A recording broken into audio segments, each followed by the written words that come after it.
ৰাজ্যত আমাৰ ছাত্ৰসকলে অলমোষ্ট এটা নীৰৱ আন্দোলন কৰিছে যে তেওঁলোককো বাবু আঁচনি এটা লাগে।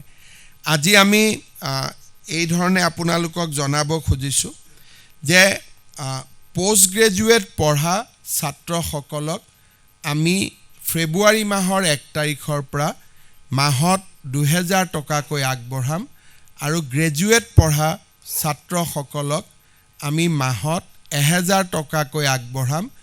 প্ৰথম বৰ্ষৰ পৰা এই বছৰ আমি TDC আৰু PG ফাৰ্ষ্ট ইয়াৰৰ ষ্টুডেণ্টবিলাকক বা ষ্টুডেণ্টসকলক এই আঁচনিত আমি সামৰি ল'ম।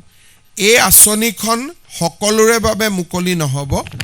যাৰ পিতৃ মাতৃৰ উপাৰ্জন 4 লাখ টকালৈকে আছে তেওঁলোকৰ বাবে এই আঁচনিখন দিয়া হ'ব। বিল' 4 lakhs চৰকাৰী চাকৰিয়াল আদি এই আঁচনিৰ পৰা বাদ পৰিব।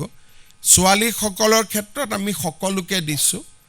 বাবু আঁচনিত আমি 4 লাখ টকা উপাৰ্জনলৈকে আমি এই আঁচনিৰ সহায় আগবঢ়াম।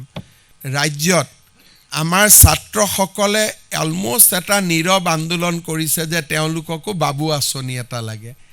আজি আমি এই ধৰণে আপোনালোকক জনাব খুজিছোঁ যে পোষ্ট গ্ৰেজুৱেট পঢ়া ছাত্ৰসকলক আমি ফেব্ৰুৱাৰী মাহৰ 1 তাৰিখৰ পৰা মাহত 2000 টকাকৈ আগবঢ়াম আৰু গ্ৰেজুৱেট পঢ়া ছাত্ৰসকলক আমি মাহত 1000 টকাকৈ আগবঢ়াম।